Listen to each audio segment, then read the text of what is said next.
Namaskar, good evening, Om Shanti, and welcome to today's program. It has been quite a challenging time. Over the past few months, we have all seen uncertain days, one should say. For this uncertainty lingered on and posed with many challenges. Some of us have braved all these circumstances and have stayed afloat. But some of us have felt that we would make do with a little bit of help. Some of us have lost our dear ones. Some of us would want to help those who have lost someone. It is no strange time. We have seen these times time and again.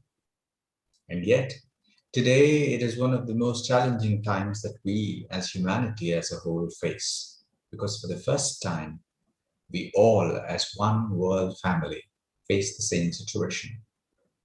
And yet, we should not despair because we know that this too shall pass.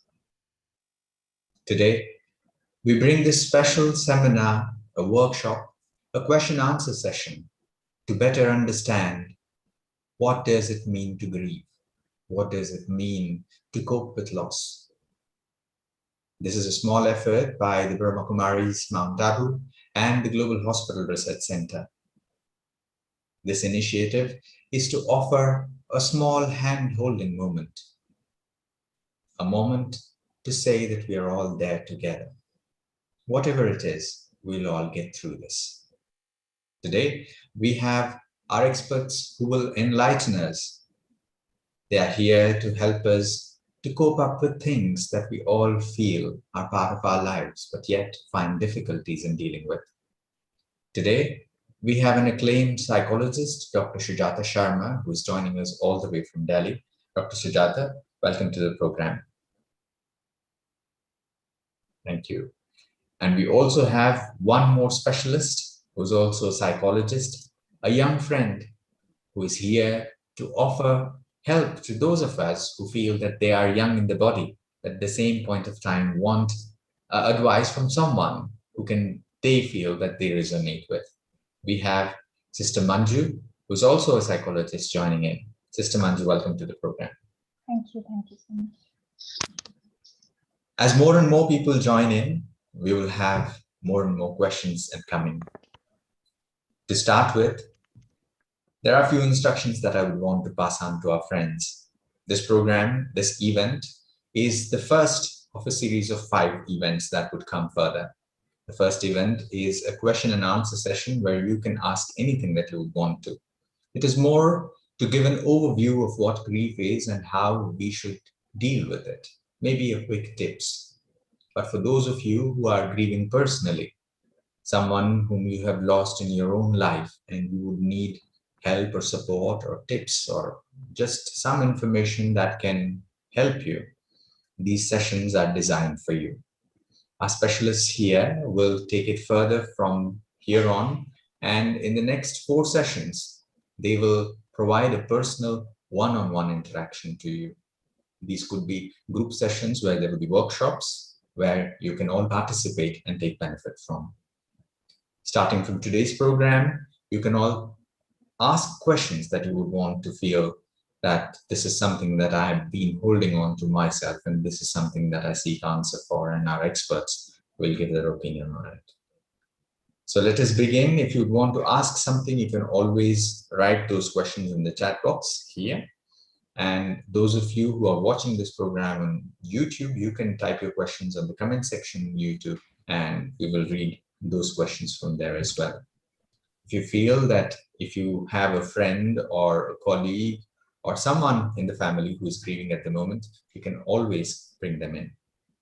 To start with, everybody would want some or the other thing, but I'm just here moderating, trying to put in your thoughts to our experts. So the first question that I would like to bring in is to Dr. Sujata Sharma. Sujata ji, welcome to the program in the first place. And even though it is a little difficult moment, many people think that grief is a very heavy subject to touch on. Loss is something that is very intimate to us, and many people do not want to talk about it or do not want to share about it. And yet it is visible on people's faces that they are dealing in their own ways. So first, how do you see grief? How do you define it? When do we understand that, okay, yes, this is grief and this is something that has to be identified and recognized? Om Shanti. Thank you so much, Srinidhi Bai, for having me here on this panel. And, like you so rightly put it, we are in most extraordinary circumstances. Now we're going through a situation that is global in nature, and grief is touching all our lives. And today, I know there are a lot of people here, they may have had a personal loss in terms of losing somebody to the pandemic. And there are a lot of us who have a shared loss. So we are grieving individually and we are grieving collectively. Individually, like you said, it's a very intimate thing. The loss is something that is intense. It's a feeling of emptiness. It's a feeling of life having come to a standstill. It's intense sadness, despair. It can come with a lot of feelings of hopelessness, that what is there in the future, and how can I go? I mean, how can I carry on? What is life without that person whom I have lost? And how do I put the pieces of my life back together? These are questions that haunt everybody who's gone through a loss. And incidentally, loss is not only for a person, and though we are talking today in relevance to the pandemic and COVID, but loss can be we can feel loss for a job, loss for a relationship, loss for a pet, even a plant that has died in your house. So loss is such a universal feeling, and I think it's a part of life. And that brings us to the fact that when we grieve for a person or something that we have lost, it is for a part of life that is gone, which is no longer there. And it is normal, it is natural to grieve, it is natural to feel those emotions. There are roller coaster of emotions. Grief can be physical, it can be psychological. When you are going through grief, you can have a tremendous sense of fatigue, inability to do anything, not wanting to do anything, and demotivated, and also a whole lot of emotions that come along with it. So if I can say that, a person who's going through grief can swing between emotions and oscillate. The same day you can have a gamut of emotions you're experiencing. One moment it's intense sadness, despair, to the point of even wanting to die oneself. And then it can be a sudden lifting of mood because you're remembering something nice, a wonderful aspect of that person's life. And that brings joy, and that brings lights up your face with a smile also. So these kind of fluctuations of mood is normal. Some people feel angry. Some people are in denial also. They don't want to accept that the person is gone. And the grief can be masked. It's not even visible outside. I mean, the person acts as though there is nothing that's gone wrong, which is not a very good thing, I would say. So grieving can be multi-faceted, multifold in nature, and it is all fine. It is all right to experience it any way you feel that you're experiencing it, because it's a uniquely your own experience. And everybody's grief is different. So everything is all right when you grieve. And it's important to grieve. And when you say that, it gives an amount of relaxed feeling to me, because if a person who is grieving at the moment, he understands that he is rightfully put to a place of comfort, saying that it is all right, and what I'm feeling is not absurd, it is not something out of the place, it is a natural thing that has happened to me. And as I understand, there are many people who have lost their friends or one of the family members or colleagues or some distant relative or whomsoever it might be. there is this emotion, there is this remembrance of that person, like you said, that we swing between these emotions. I would like to ask the next question to Sister Manju, and I'll take it from what Dr. Sujata was just mentioning.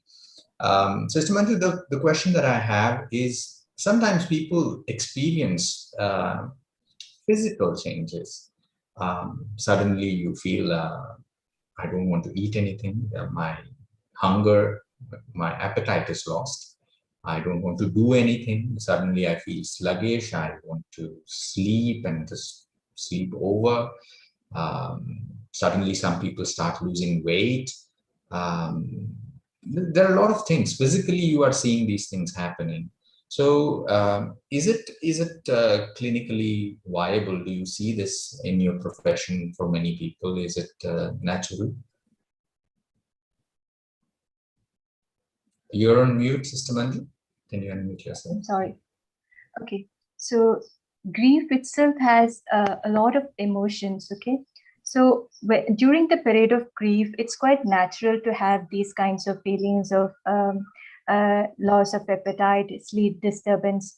But there are a lot of emotion, but still what we have to understand is we have to check whether the grief that a person is going through, is it related to any kind of trauma? So we will have to differentiate when a person comes to a clinician.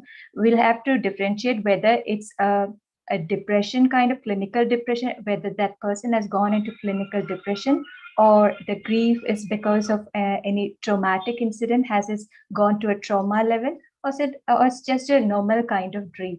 So we have to understand if it's like for a few months or so, if the person is able to cope up with daily activities, it's fine, because a person's grieving period differs from one person to another. But the time when we have to check whether it's gone to a clinical level is whether when the person is not able to engage in day-to-day activities, when their sleep disturbance is very much, and their appetite goes down, they're not interested in anything, they're not interacting with anything, and these symptoms get prolonged for over a period of time. So the time duration and the intensity of the symptoms matters.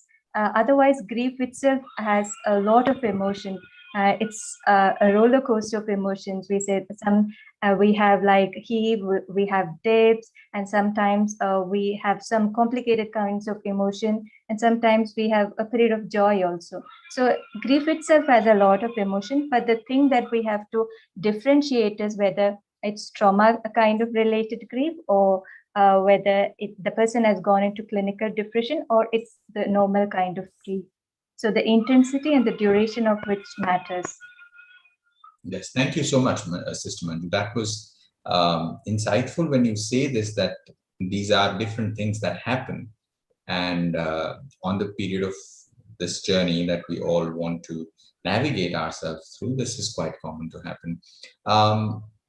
Dr. Sujata, I have a question for you, what Sister Manju was just now saying, because as we understand that this is grief and this is something which is happening to all of us, or happening to one or two people, or one member in the family, can different people react differently to grieving? Because let's say there are 4 or 5 people in a family, and there's one person whom we have lost, and that person was related to us in different relationships that we had with that person, maybe a parent, maybe a sibling, maybe a husband or a wife or a partner, or a grandparent. But do different people react differently to the aspect of grief? Yeah, absolutely. I think, like I said earlier, grief is a uniquely, personal experience. And the way we express grief also depends on our personality, the way we are. So there are a lot of factors that influence grief, in fact. Talking about the expression of grief. So some people are expressive, emotionally more expressive. So they do talk about their grief. They like narrating how the death happened, what all they went through. It gives them a huge sense of release to talk about it. There are yet others who may not want to talk about it, who may want to just withdraw into inner space, a silence to reflect, because there are a lot of answers that they are searching for, and they become quieter within themselves. And a lot of people can go between, being silent to being expressive. So that's all fine. But what also influences the way we react is the kind of relationship we had with the person, the deceased person, the person who has left us. Was that person very close? Were you a kind of, there are some very close, intense relationships between the person and you. And in some families, we find that there is a general sense of detachment, and people are not so expressive as a family. So they don't express so much. They grieve quietly, silently, maybe. It also depends on whether the person had a very, what we call a disturbed, ambivalent kind of a relationship with the person who has gone away. And if you had a negative relationship, which there has been a lot of anger, or there has been conflict, there has been fights, and suddenly the person is gone, and all those things are not being resolved. Those unanswered questions are there in the mind. The conflict is there. The conflict has not been given a proper closure and ending. So in such cases, the person might go through a prolonged grief, and they may carry a lot of negative feelings like guilt, blame, and there are people who blame themselves for not doing enough. And I have seen recently in some of my clients who have shared that when they lost their closed one, the guilt was very dominant thing, that stayed with them, that I should have, done more, I should have been there. And, with the COVID situation, we are not even getting to say a proper goodbye to the people whom we are losing. We're not able to see the body. We're not able to do the last rites properly. Sometimes the cremation or the burial is done by somebody else. You're not even there. So there are many open, unclosed aspects of this departure that makes this expression of grief also very, very different. So in a family, different people can actually react differently. So it depends on the nature and, like I said, the relationship itself and the way the person has gone, and whether they are themselves holding themselves responsible for what has happened. Yes, just when you were saying this, this is something which we have seen in the past few months now, that many people are looking for what do they want to think, because they do not know what to think at the moment. Because in other circumstances, if a person had passed away, there would be friends and family who would come, comfort, grieve with them, be with them for some days. There would be ceremonies happening, service or some puja or something that would happen. But now, over the past few days, we have seen that cremations happen in a very intimate way. Maybe one or two persons of the family went for the last rites, and then there are people who still feel that there is something missing in the life suddenly, and we do not know what we have lost, and it appears like a shock. And for many people, that shock is all of a sudden this has happened, and it has hit us when we are off guard. We did not even expect or perceive this.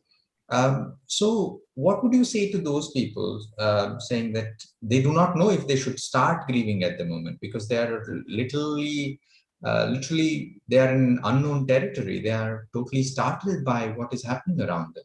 Yeah. Interestingly, there has been wonderful documentation of this grieving process by a very famous psychologist called Elizabeth Kubler-Ross. And she described 5 stages of grief. And, the first stage of grief, when somebody suddenly goes away, especially in sudden deaths, what happens is there is a state of denial first. no, this didn't happen, this couldn't have happened. ऐसे नहीं जा सकते हैं, हमको छोड़ के नहीं जा सकते हैं. So a lot of denial for a few hours, maybe for a few days, a person can be in denial. And then the reality of the situation somewhat strikes in, and then the person is in a stage of anger. Anger for what has happened, anger for the person who's left who's leaving you alone, and who didn't even properly say goodbye. Anger for the doctors who could not save that person. Anger for myself for not having done enough. So we go through that stage. And then there is another stage when there is a bargaining that happens, So you bargain with God, or you bargain with something, like, please bring that person back and I will do this. I will do whatever you want me to do, but please get that person back. And then there is depression, because all that has happened, there is a sinking of the reality, and the person goes low. And when they go through that depression, they actually grieve. And that grieving is that process where we do it through a proper rituals and mourning rituals. So mourning is an important aspect of grief. If we don't mourn, we haven't grieved properly. And it's completely all right, and it is normal, and it is beneficial also to some extent to mourn for the person who's gone, to do the grieving process, because only then we come to that last stage, which she described as acceptance. Acceptance of the finality of the death of that person. Acceptance that I have to carry on and I have to go on with my life. So I think this is a process that goes on leading to healing.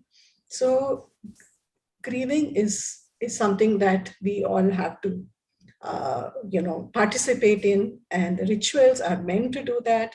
We have some beautiful rituals in different religions and cultures and customs of various kinds that help us to accept this reality of death, and helps us to develop a different kind of relationship with a person who's departed, more on a symbolic ground, rather than a real person. So it has to happen for things to for the person to move on in life. Thank you, Dr. Sujata. What you said is, you very beautifully pointed out the 5 steps of grieving and what happens to a person. And I believe some of us are in one or a different step there, and where they could associate themselves, okay, this is where I stand. And as I see this, I'll ask this question to Sister Manju. What do you understand when you say if a person has to grieve? How does one grieve? What is the process like? What should one do? Okay, so the process of grief itself changes from one person to another and within one person. So it's different from one person to another, and within that person itself, it changes from time to time. So there's no like fixed pattern as such. We have to grieve in that particular way. So grieving can be different for different person. It's okay to cry, because what happens in Indian culture, when families come, they try to console others and they say that do not cry. They try to make other person not think about the deceased. So this is not a very healthy habit. So what a person should do is allow them to grieve. So if you do not allow the person to grieve, that person has a tendency to suppress these kind of emotion, and maybe in the future it might emerge into some kind of clinical issue. So there's no particular pattern as such for a person to grieve. It's okay to feel guilty. It's quite natural, quite okay. In this situation, there are a lot of people who have guilt. At times, if the person is terminally ill, there's a tendency for at least a few to feel a relief guilt. That is that means that a person is little bit relieved that this person is gone, because that person was terminally ill, and because of COVID, that person left away. And because they are feeling a sense of relief, because of that relief, they are feeling guilty. Like, why am I feeling this way? I'm the only son. Did I ever love my father? So this kind of guilt is also common. And another kind is when you feel joy. So in the Indian culture, it's said that after 2-3 days, maybe after a week or two, if a person smiles, you feel that does this person love the deceased? They feel that joy is not allowed during this mourning period. So it's okay to feel joy. So there's no particular pattern as such that you should grieve in this particular way. You can grieve as long as you want, for some time, and it should lead to healing. So when you grieve, it's okay to cry. There should be some time during which you should be able to engage yourself in some physical activities. So allow yourself to grieve. At the same time, take care of yourself. It's okay to feel angry. It's okay to feel guilty. It's okay to cry. It's okay to take help. If you're not able to grieve properly, if you're not able to go through the process, it's okay to ask for help, because in this society that we live, there's a lot of stigma that if I ask for help, will I be considered as weak? If I cry, will I be considered as weak? So there's no particular process as such. It's okay if you're not feeling strong, that's fine, because this is the process. It differs from person to person, and it's okay. Any kind of emotion is fine as long as you learn to go through it and heal in your own pace. Thank you very much. That gives a sense of understanding that there are people who understand me, and where I am, I probably understand myself.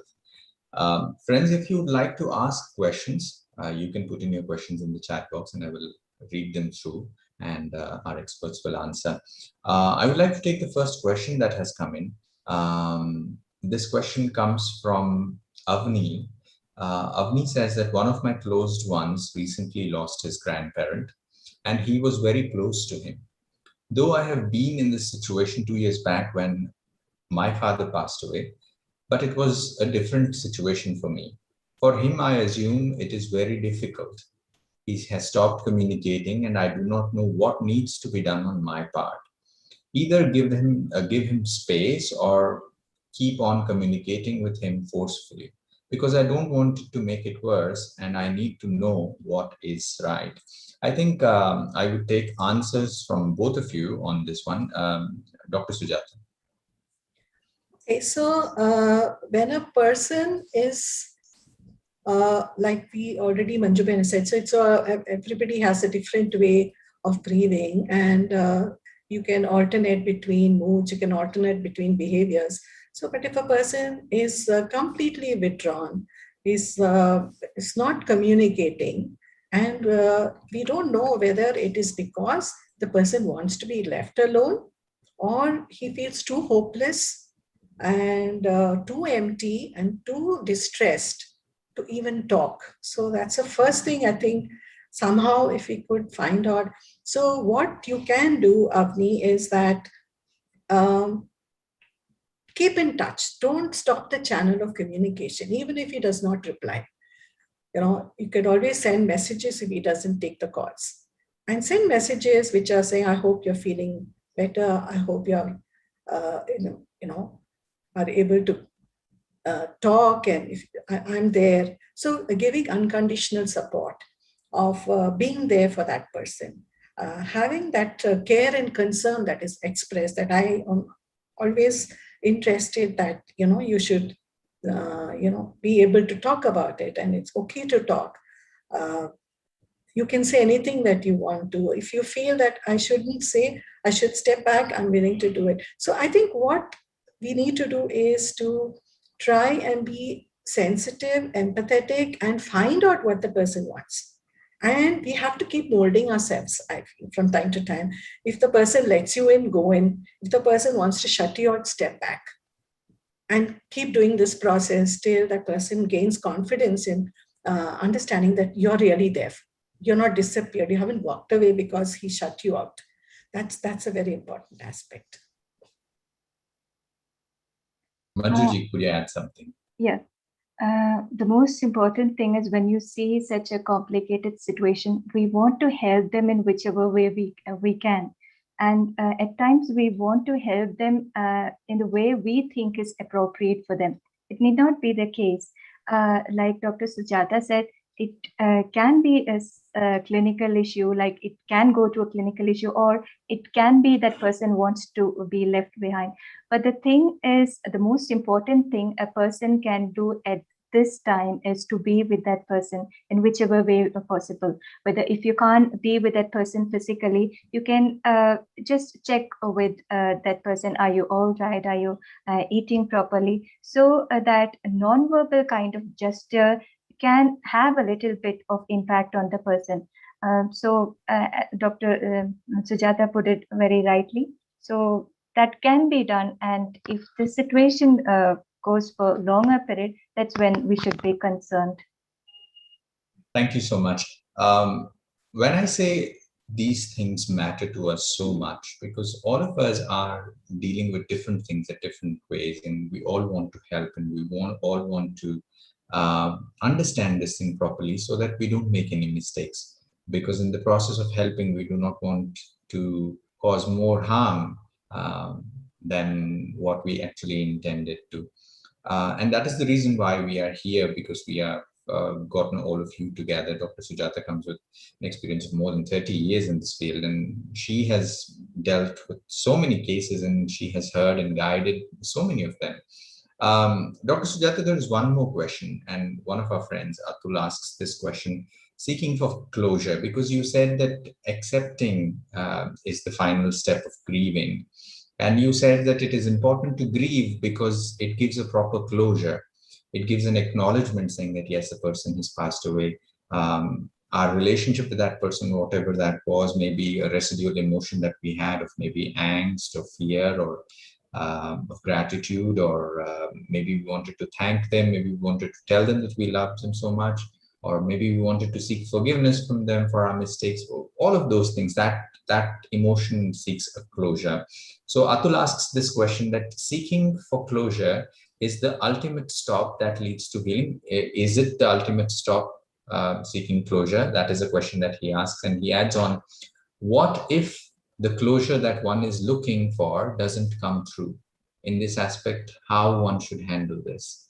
First to Dr. Sujata. Yeah, that's a very, very important question, and a situation that many people go through. We have seen that clinically in our practices, that people do not always get closure.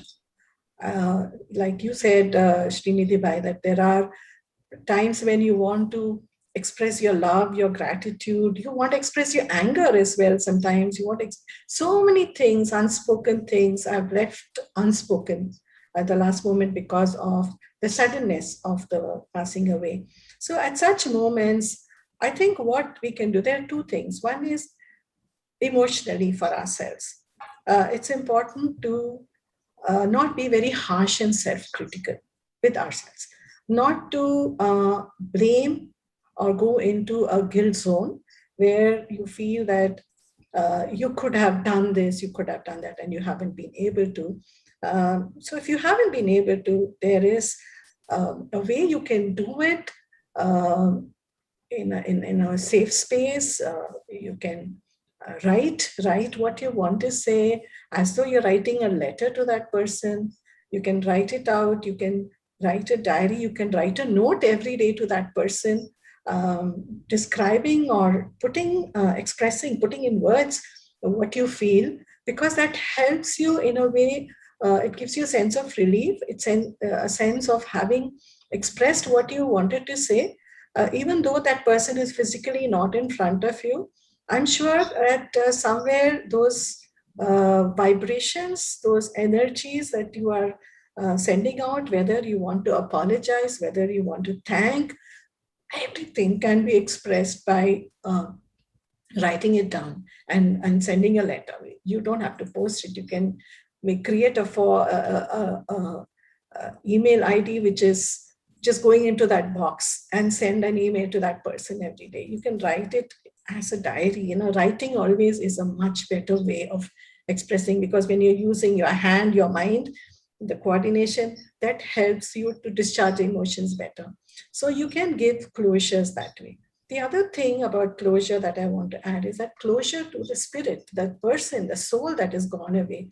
So you have to also allow them that, the sense of letting them go peacefully is very, very important. Whatever issues you've had with that person, whatever angst and conflict or love-hate relationship, whatever that has been there, the moment of passing away and the moment where the soul is gone and is going to take on into another body and going into another lifetime, another life rather, and it's very important to allow that person to go by telling them it's okay, whatever happened, we are fine now. I don't have any ill feelings for you. I'm sure you don't have. And to give it a spiritual closure along with an emotional closure is a very important thing that can be done. And there are some meditations that can be done for that as well. We'll see if we can do one if we have time. Thank you. There's one more question that comes in. Monica asks this question. She says, while I was in the hospital, she herself was in the hospital, admitted maybe, I witnessed a number of deaths around me, and I still think of them sometimes. After coming back from the hospital, I learned that during the week that when she was in the hospital, there were a number of people whom she knew, neighbors and friends, who lost their lives as well. And suddenly, since after a week you come back from the hospital and you see that so many people have just gone, disappeared, what should I do is what she is asking. Manju, would you like to answer? Yeah, this kind of situation the sister has gone through. Doctors also go through such situation.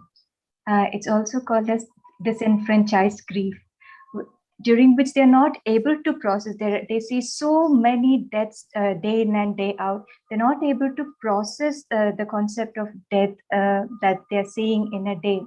So when you look at the healthcare professionals, there are a lot of such things that's happening, and a lot of guilt that they're going through, grief they are not able to process. So when you look at the burden, so it can be contributed to this kind of situation when they see a lot of death happening.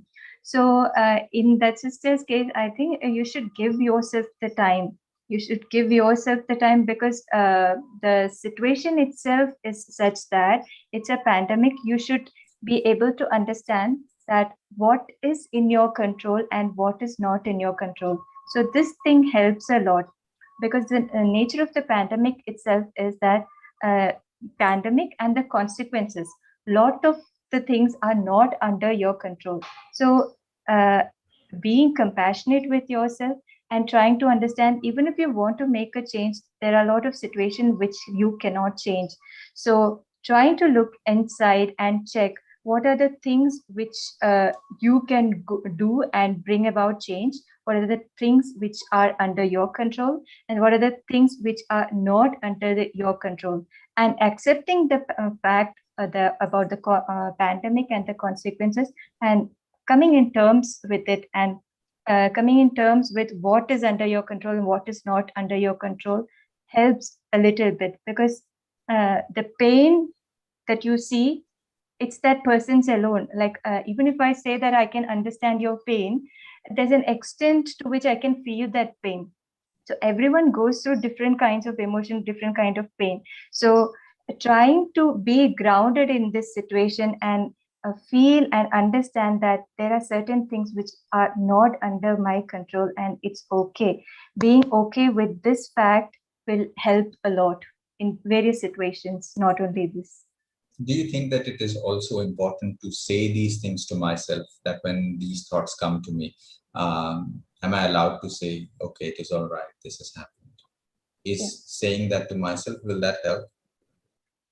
So thinking, analyzing your thought, it can be helpful, because in a day we get lot of thought, and the thought that we give importance to dominate our life and brings about different kinds of symptoms or changes. So you have to check inside and then check the nature of the thought. If the thought that you are creating is that of anxiety, and ask yourself question, is this thought helping me in any way? Is this thought bringing about change in my life or anybody else's life? Is this thought helping me to solve any kind of problem? If that the answer that you get is no, then you should not give much importance to that thought, because in a day you create lot of thought. The thought that you give importance to dominates your life. So if the answer is no to all these questions, then you should not give importance to that thought and engage in other things. Thank you. There's one more question that comes in. I believe many of our friends have questions, and I'm specifically taking questions which are related to dealing with grief and loss. And I believe there are many different kinds of things that we are dealing at the moment, but especially at that moment, we are focusing here on where we have lost someone who is dear to ourselves. And there is this question that comes from Rachna, and I would like to request Dr. Sujata to answer this.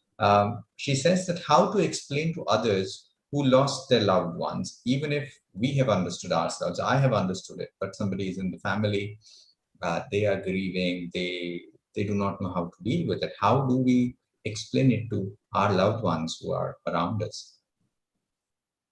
Okay, so this is a situation that I think all of us face, that when we are trying to do hand holding for somebody who's lost someone, it's very important to realize and to understand what helps, what helps and doesn't help. And very often, with all our good intention, we do end up saying certain things that are actually hurting the person more. So, for example, telling somebody that, it's okay, like Manju had she's already said this, that don't cry, don't cry so much. The person who's gone is going to feel, they'll be very unhappy to see you cry. So don't cry so much, or, get out of this, do something, do that, do this. So there's a lot of good intentioned advice about getting on with life and doing something. And so I first thing I want to say is that don't rush anybody. Let people take their own time to grieve. Somebody may take days, somebody may take weeks, somebody may take months. And we'll have to let people be and not give them too much of motivational push. That's not going to help, because we do want them to get back to life soon and get to their routine soon, and we want to help them along, but we have to keep a very careful balance between how much we motivate and how much we are able to give them that space to grieve completely, properly, to take the time about it. And it's very common for people not to feel like doing anything. There is inertia, there is emptiness, there's loneliness sometimes. There's a lot of memories of that person that is flooding them, and they can get stuck in some of these.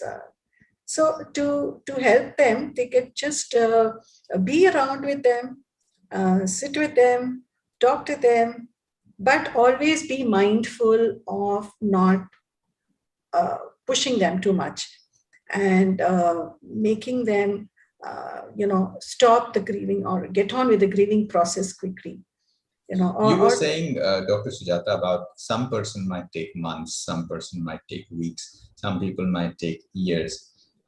There is one question that is very similar to what you were just saying, and I would want to put this further because Simran, she says that my husband passed away in 2015, but till now I'm not able to overcome that issue. Actually, he was hiding about his health, and while coming back from a summer vacation, he got a heart attack. And I always have this regret that if I would have known about his health, I would have taken care of his health. And I always blame myself for this. One of our other friends called Pamrindra, he is also mentioning that there are sometimes we hide our own health issues, and he also accepts it that he is hiding it as well. And at that time, how responsible are we when we see that we did not really take care of the other person. Like you said, for someone, it might take years to, especially in her case, since 2015, it's almost 6 years now. How do you really think that where we should take it? Yeah.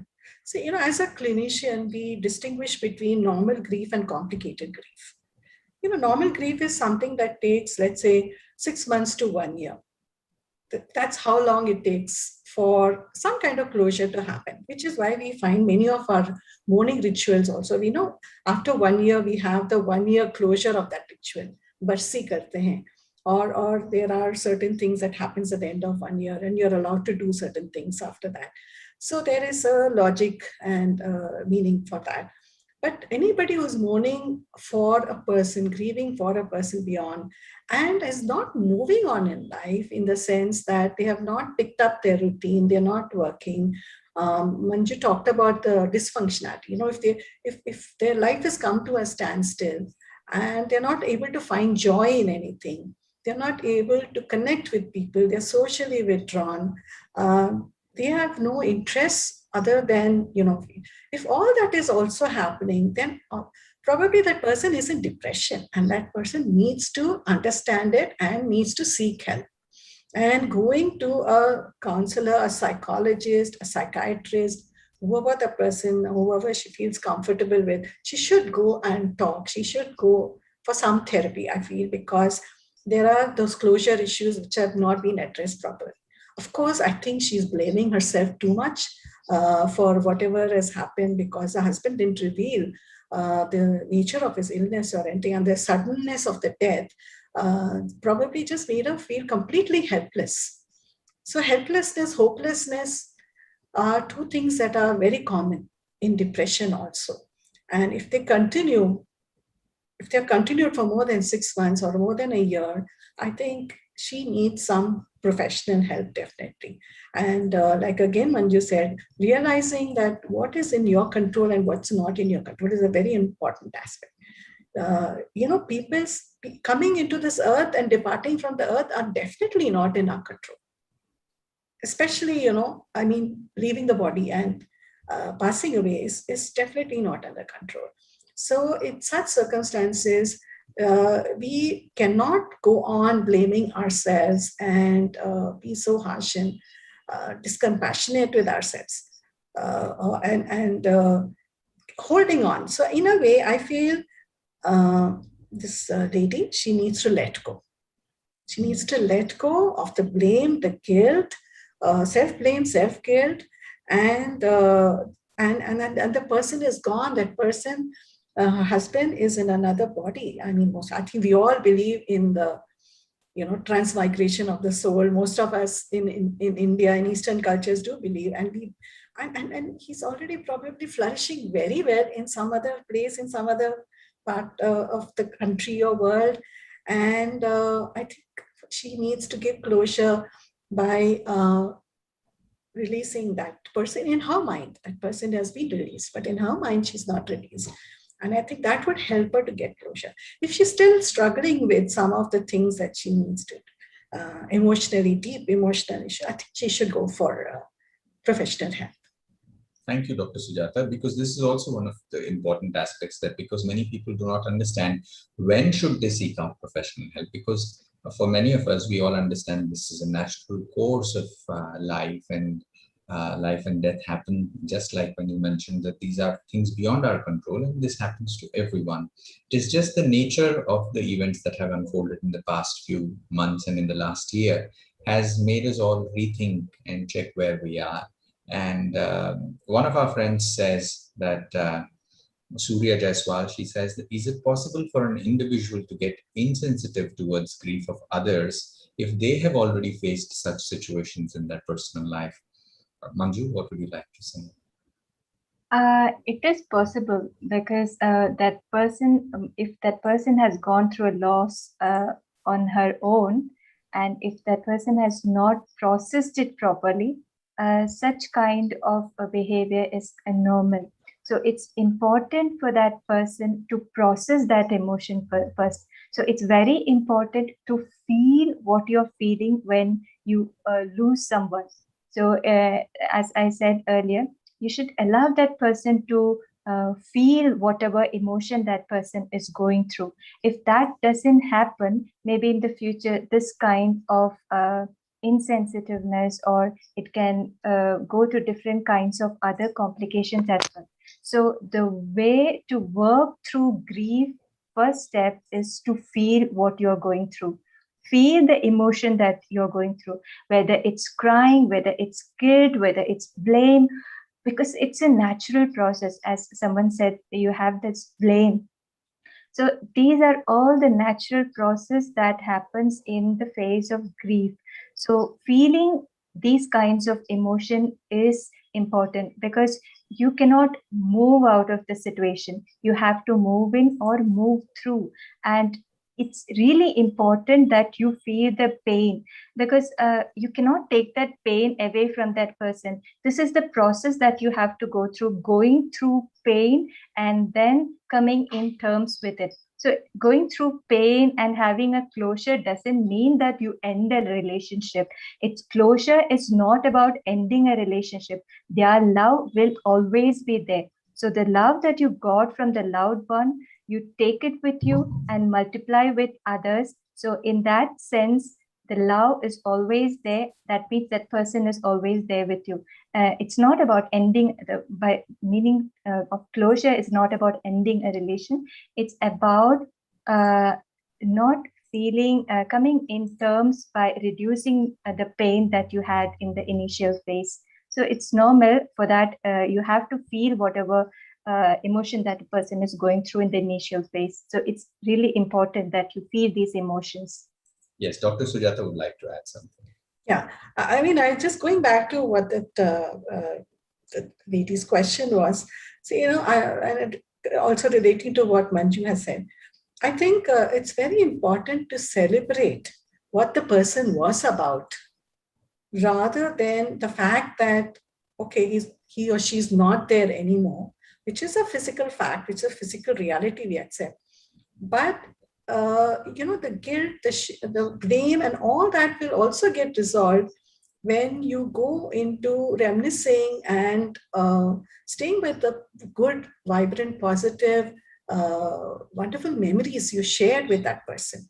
Even if a person had a conflicting relationship with someone, there always been those very good, extraordinary moments of joy and love, which is what we need to delve into at that point of time, and reminiscence, and go back to those memories, relive them, and take out some of the things. So if all that is done, the grieving process should actually come to a logical end, because you have felt what you did, you experienced, and then you've come out with the positive, which is, okay, this was the person that I had the fortune to be with for so many years, and dig out all that and stay with those good memories.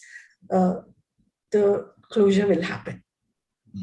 One more question, Dr. Sujata. This comes from a friend called Amit Kumar Nandi, and he asks this question: that I lost my mother last month, and since then I have been avoiding to confront the fact that she won't be here anymore, because I fear that my anxiety attacks will come back, or I won't be able to deal with the fact. On the other hand, I fear avoiding this fact will make me forget her. What should I do about the situation? So again, this is a strange conflict that we have, that, you want to remember the person, and you want to do what that person would have imagined and you would have done. We all sometimes have this very bizarre thoughts, if I die, how are my near and dear ones going to react? And here there are certain kind of feeling that you think that if my mother had been around, and if she sees me, and if she sees that I'm not able to mourn or grieve or feel whatever I feel, I have to feel for that person in a proper way.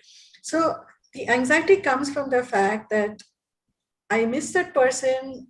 I want to, make sure that the person also feels that I'm missing that person. So there is that need that needs to be fulfilled.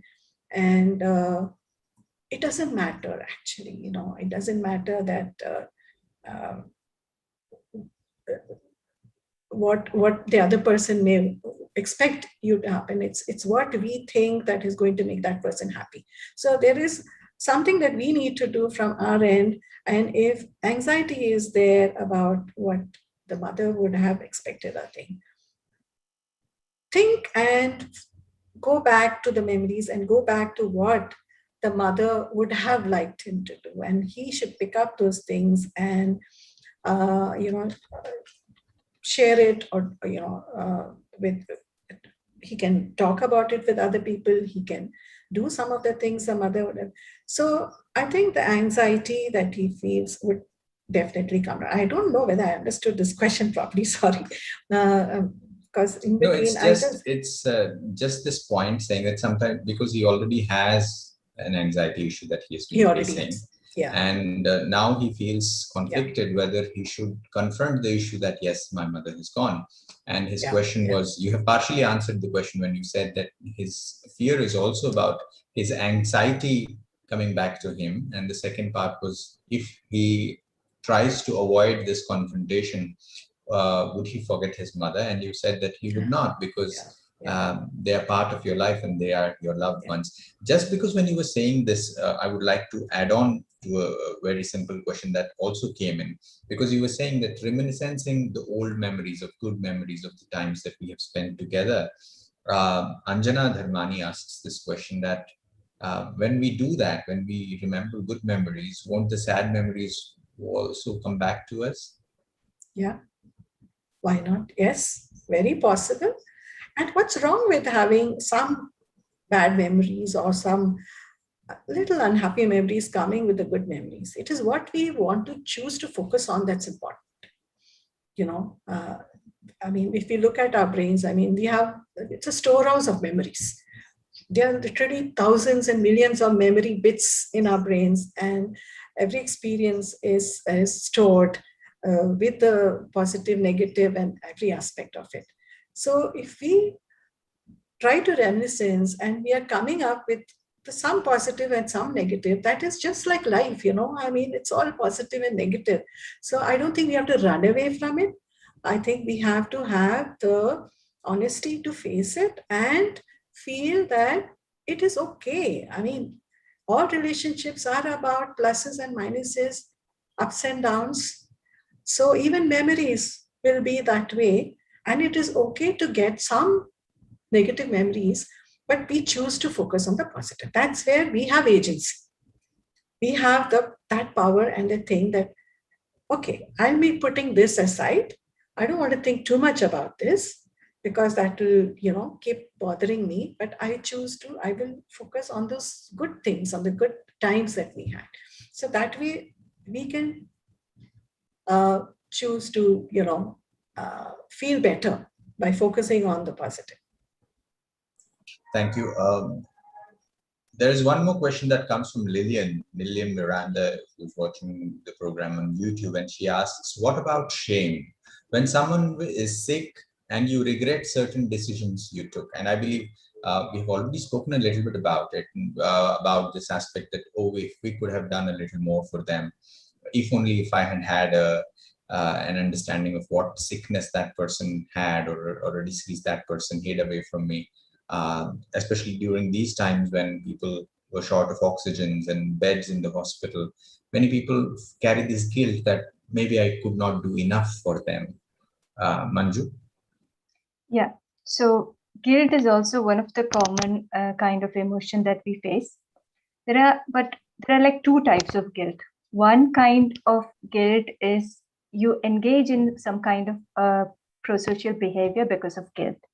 And another kind of guilt is your state starts to deteriorate because of guilt. You blame a lot and it starts affecting your physical, social, emotional life.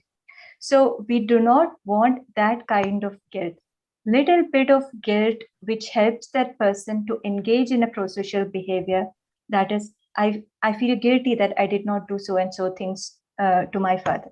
So you take that little bit of guilt that you are experiencing at the current moment, and instead of feeling guilty, engage in some kind of prosocial behavior do something in the memory of your father.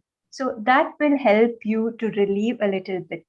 So if the guilt, the intensity of the guilt, if is so high, I think it will be important that you take help from a professional, because the guilt, the nature of guilt, also certain kinds of personality traits has a tendency to feel guilty.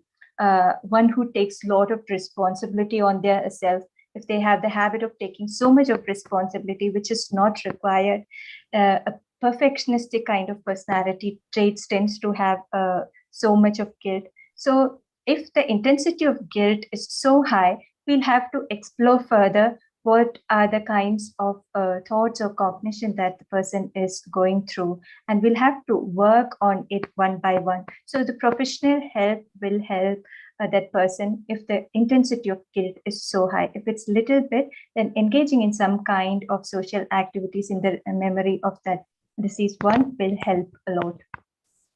Thank you, Manju. This was also a question that Sandhya had put in, and she had also raised this issue about dealing with grief when she said that she felt guilty that her father-in-law passed away, and she could not do much to take care of him. And I believe many of us have these kind of issues that have come up, and we all want to address these things positively. And over the hour, we have spoken at great lengths about what are the issues that we are dealing with and how we can all help each other, and how there is answers that are available and there is help available.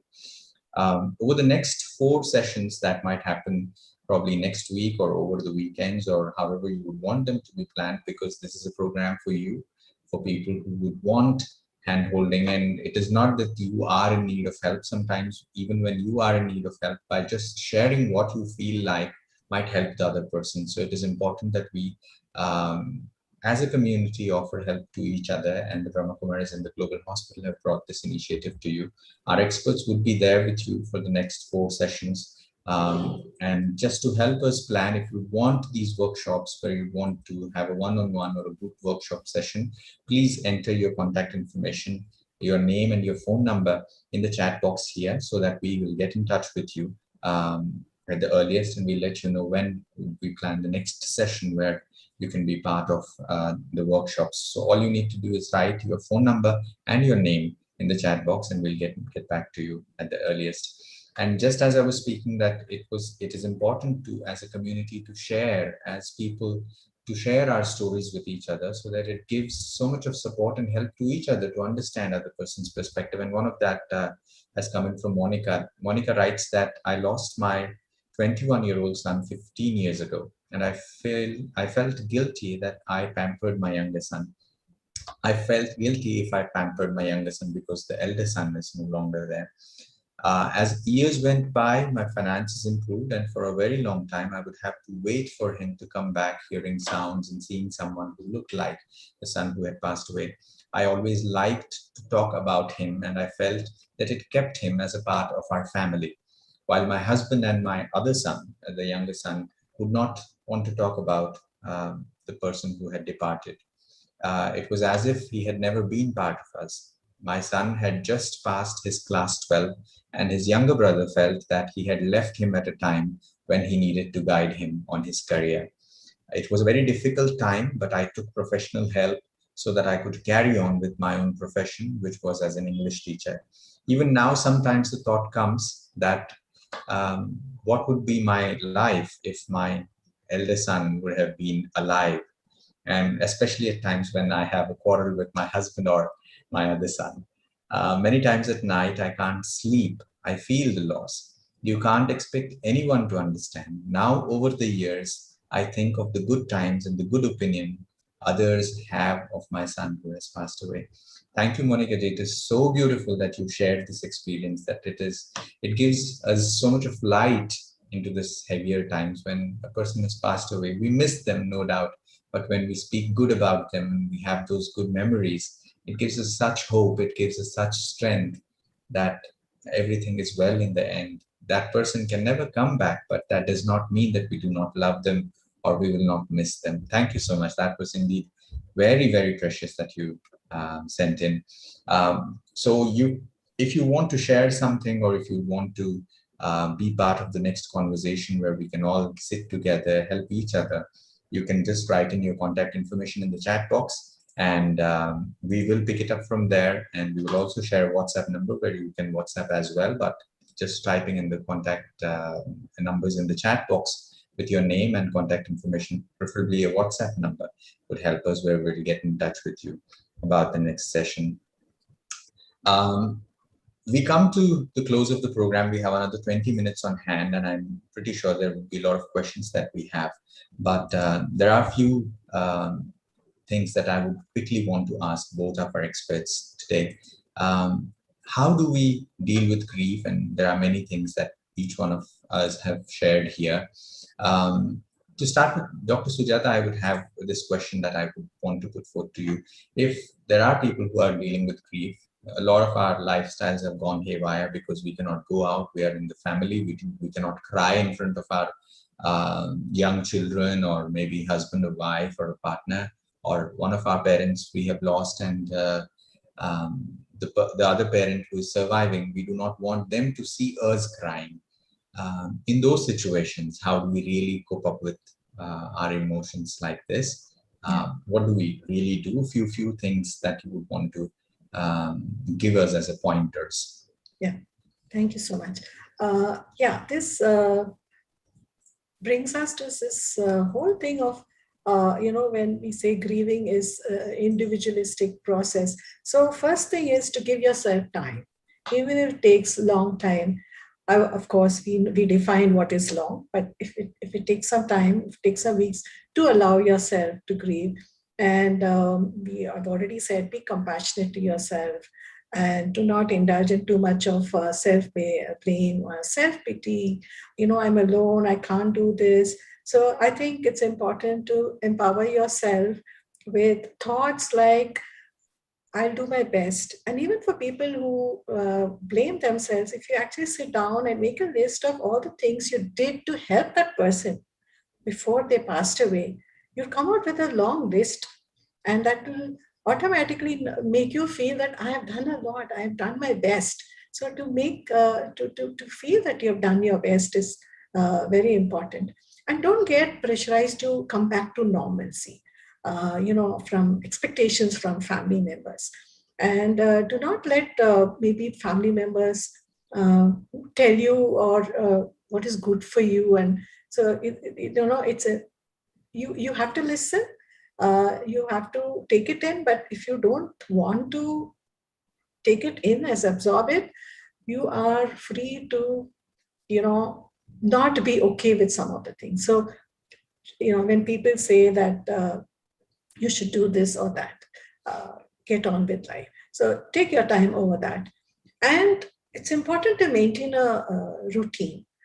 Even while you grieve, doing certain things, even if you don't feel like doing them, just giving yourself small tasks that only for today, let me just do this 1 or 2 things. Only for today, let me cook something for myself. Only for today, let me just do 10 minutes of exercise, 15 minutes of exercise, or some yoga, or some other activity that takes your mind away from being absorbed too much in your grief, because we need those moments where we have to actually do that self-care. So self-care is very important, and appreciating yourself for whatever you have done, even if you're not able to save that life, that is very important. And I think what is, again, another good way to keep that person's memories alive is to actually start caring for, like planting a sapling or taking care of another life, actually. I remember that movie Saransh, when the last scene, Anupam Kher actually, comes back to the place where he had put some flower seeds near his wife's, where he used to sit in the park, and he found that is sprouted and there are a whole lot of blooms out there. And he's so glad and happy. That's the kind of thing we need to also start doing, but that's going to take time, no hurry. But transferring the grief into, again, giving life, giving positivity, giving energy to something else can take away a lot of your grief. And yes, you can go out and meet people. Don't cut yourself off. Virtually be connected. Be thanks to technology. There's a lot we can do in terms of connecting to people. Yes, I would say that do not probably go into too much of social media this time, unless you really want to, because there can be a lot of negative stuff out there which is not good for you right now. But connect with people who mean a lot to you, who are meaningful in your life. And it's always good to talk it out, and whenever you feel like, and relive the pleasant memories that, as we have already mentioned, with that person. Don't just do whatever is against your inner grain, your inner self. Do what makes you feel good. Do what makes you feel that you are in the right. It has to be an instinctual process. I think that's how I would like to put it. Thank you. Thank you so much, Dr. Sujata. I think I'll take another 2 questions. Some of us have already mentioned our numbers in the chat box. These numbers will be kept confidential, and some of you could have seen the number that we popped up on the screen. So for you, if you want to WhatsApp to that number about your details, you can send them on WhatsApp as well. So this is the number, that is 829 725 0006. I repeat, it is 829 725 0006. So people who have sent it in the chat box, it is totally all right. And some of you who would want to send a WhatsApp, you can always WhatsApp on this number as well. Just to come to the summing up of the program about what we have spoken, there is one more question that I would like to ask Manju as the last question for this evening. Some of us feel that we have lost a sense of meaning to our lives. And at that point of time, Rachana, one of our friends, has asked this question. What do we do then? Because this is quite in realization that happens to us, because we feel blank at the moment and suddenly realize that our life revolved around one person. And of course, there are a lot of inputs that has come in now. And we know how we can probably build around it. But just because this is a question that has come in, please add some inputs to this. Yeah. The first thing that I want to say is normalize what you are going through, because this is also a part of grief. So normalize all the emotion, because we have been discussing about what grief is, what emotions you feel during this period. So all these are normal experiences with grief. These are the normal kind of reaction person experiences when they go through this period. So in this phase, you should not take any major decisions. So feeling meaningless, or feeling that it's not worth living anymore. So understand that, as you say, any kind of physical illness, you say that these are the symptoms, fever, throat, pain. So you know that these are the symptoms. So in the period of grief, these are the normal kind of experiences you will have, whether it's denial, whether it's a feeling blank, whether it's losing meaning that the person that you loved is no more. So as a human being, do not rush. It takes time for you to find meaning. So it's important that you try to find a meaning or a goal. It doesn't happen like this. You can't snap it out like that. It will take some time. And when you grieve properly, after some time, try to redefine yourself. Because when you lose a person, it's not just about a pain. It's about your own identity. You'll have to redefine your identity. You'll have to redefine your goals. You'll have to redefine your dreams. So it will take some time. Understand. So it's really important to understand the process of grief. So normalizing that these emotions are normal in the phase of grief, feeling that there's no meaning in living. So these are all the normal kind of emotion that you go through. It will take some time. So it's important to understand this, and slowly finding a goal and then redefining it will help you a lot. And the second most important thing that I want to say is, do not take any major decision at this phase, because there's a lot of emotional process that's happening. So when you are emotional, your thinking, rational mind won't work properly. So this is not the right time to take any major decision. So it will take some time. Give yourself some time. Feel that it will, because we want to take that pain away somehow. But the only way that you can go through is going through pain. You will have to go through pain. Only then you will heal. So it's really important to understand the whole concept of grief. Thank you, Manju. Dr. Sujata, you wanted to add? Sorry, I just want to add one thing, that one way of finding meaning in meaninglessness is to visualize and look back on what are the shared dreams, the shared aspects of the relationship with that person. You know, when you try and go into that and say, okay, what did this person want for me in my life? And what is it that we have thought of together, we wanted to do together? What was our shared vision? What was our shared goals? So, you know, bringing that into your main frame of life and saying, okay, the person is not there, but the person's identity, a person's legacy, a person's whatever they have been with us, the relationship aspect, are all something you can keep alive and give meaning to your life. Like Manju said, in a new way, redefine it, but the meaning can come back. And it's very important to have and hold on to that meaning, because that gives everything. And remember that, you know, death is only a transition. It's not the end. And if we keep on, and then we are connecting in a symbolic way to the person who's gone, we'll be able to survive and come out stronger from this. Thank you, Dr. Sujata. Thank you, Manju. So many things that have come out of it. I think if I had to sum the whole thing up, there is so much that has come. Give yourself time.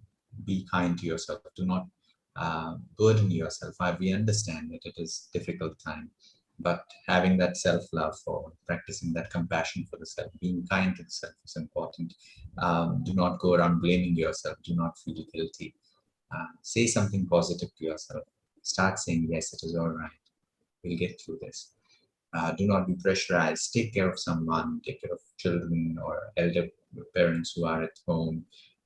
Do something creative. Write something. Send a farewell letter to the person who has left. There are so many things that came out of this conversation, friends, and I believe we all can make use of this. And I'm not saying that this would be all. There's so much that we might still need, but we are here to give that help to each other, and not just me, not just Dr. Sujata or Manju, or each one of us who is here. Just by sharing our stories to each other, we will help each other a great deal. So do come back and do participate in the workshops. And if you feel that there is anyone who might find these things beneficial, please feel free to get them to attend these workshops as well. And these are specifically designed for you. And all of this is an open-hearted offering, as an offering of seva and service to everyone. So this is of no charge. This is free for everyone, so that just that we could all build a better time for ourselves. We have arranged for a small poll, which has 6 questions, just 6 questions, so as to understand that how we can help better design the workshops for you. So if you could just answer these questions, you will have two minutes of time before we end this program. So it is just, most of it is a yes or no or an objective type question. So you could just choose the options that you feel is appropriate. So the questions are on your screen. So you could just click on the polls and you can answer these questions. The first question is, have you lost someone recently?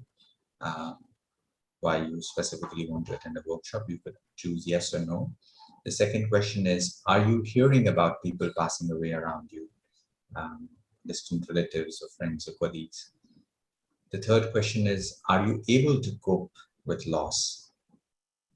Yes, no, maybe I'm trying, can't really say anything of those options that you can choose. The fourth question is, do you know someone who is in grief and unable to cope? If you know someone, you can also choose those options. Would you be interested in attending a workshop in the coming weeks? There are a series of 4 workshops, but you can choose whichever you want to attend to so that we can plan it accordingly for you. The next question is, grief so severe that you may require individual counseling? Just evaluate how you're feeling at the moment, and probably you can answer that. And there are 3 more questions that say, will you be interested in taking a workshop in language? Which language do you prefer, Hindi or English? And how much time do you want these workshops to be of? A 1-hour session or a 2-hour session or a 1.5-hour session? And the last thing is, what should be the frequency of these workshops? Weekly once or weekly twice? Anything that suits you. So you could just choose one of the options that is available there.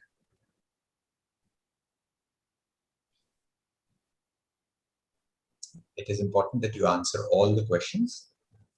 You can choose any options, but please do answer all the questions. We will try to connect the experts of today's program individually to you, because these are the experts who will conduct these workshops for you. So you can always attend these workshops and then have a one-on-one in those group sharings. This was the first session, so hence I was given an opportunity to moderate this session. And I'm very thankful that I had such a great learning in this session as well.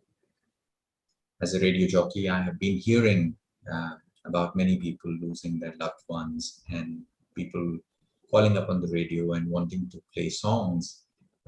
Some of them started saying that we wanted to listen to sad songs, and I said, no, let us remember them for the happier times that they gave us, the sweet memories that we have with them.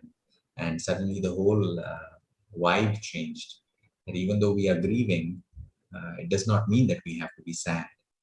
We can put on a good song, a melodious song, or a happy song as well, and still remember them with happiness. And it is all right. Even when we are crying, we can always cry with a smile on our face as well. And that is also a way of dealing with grief. So a very beautiful conversation that has come out of what we did today. Thank you so much to all of you who put your hearts out, and you felt that this was a place for you and you could connect with us and shared your stories. You poured your heart out and did not shy away or did not feel that this is an unknown space. And that is what we really wanted to offer you, that this is a space for you to open up, to share, and here you are not judged, here you will not be questioned.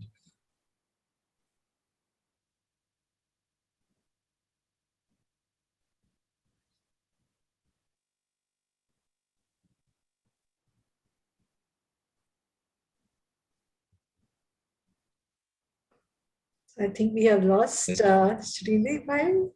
Are you back? Yes. Okay, you're back. So it's just that what I wanted to share was what I heard from Rumi, a poet who lived in medieval Persia, 8th century. He says that come even if you've failed 1,000 times. Come if you've lost. Come if you don't know the way. Come even if you just want to try once. For our karma is that of hope. So I believe that is what we wanted to offer you all today. And thank you so much for coming. And just to close Srini, since you quoted something, I have a beautiful poem. It's just a few lines. Please do. If you don't mind, can I share that? Please do. It's so beautiful. It's a very famous poem as well, and it is by Mary Elizabeth. I'm just reading out because I don't want to remember and miss out anything. It's a beautiful one. It says, "Do not stand at my grave and weep. I'm not there. I do not sleep. I'm 1,000 winds that blow. I'm the diamond glints on the snow. I'm the sunlight on the ripened grain. I'm the gentle autumn's rain. When you awaken the morning's hush, I'm with the swift uplifting rush of the quiet birds in the circle flight. I'm the soft star that shines at night. Do not stand at my grave and cry. I'm not there, I did not die. Wow, that was so powerful, and that is so uplifting for all of us. Yeah. Thank you. And I would now like to request for a closing meditation, if you could give us some parting thoughts so that we could all send out love and gratitude for all those who have departed and create some positive thoughts. Manju, would you like to do it? Yeah. Okay. So sit back and relax. Take a deep breath. Inhale. While I inhale, let me inhale peace.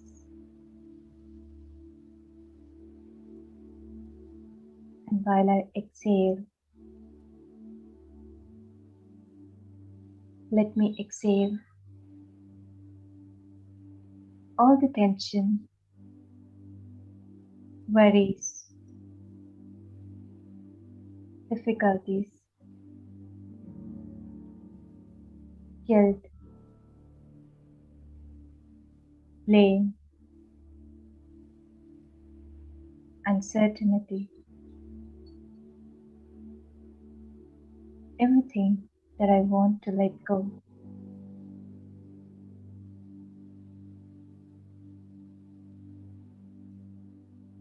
Let me focus on my forehead. I am the light that gives life to this body.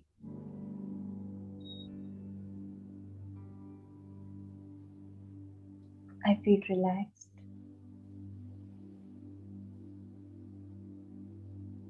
Light that is me fills the light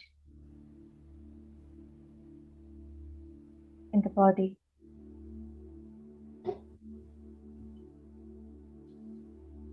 I can feel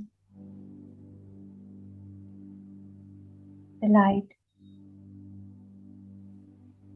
spreading throughout this body.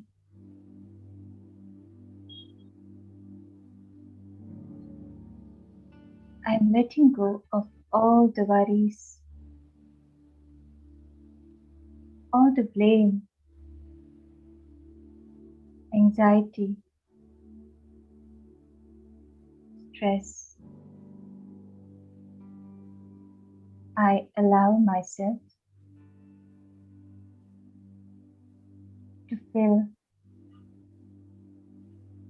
myself with positive energy. Let me radiate this energy to this world. Let me give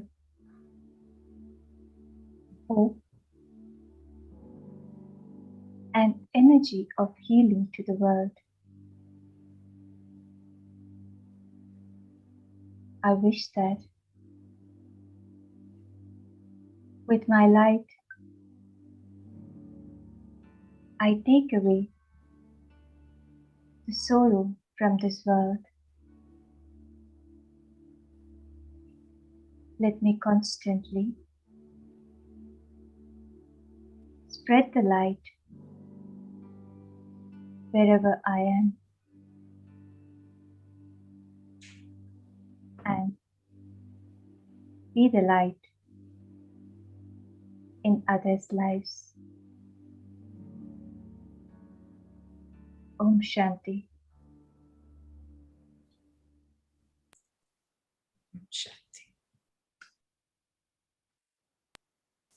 Thank you very much, Sister Manju. It was indeed a pleasure having you here. And thank you for that beautiful meditation. And I would like to thank Dr. Sujata. Thank you for those wonderful insights and helping our friends. And we will see you further in the next sessions. But I would also like to thank all of our friends today who joined us today. And thank you. And we will look forward to being together. Thank you very much. And do Thank take you. care. Om Shanti. Namaste. Thank you.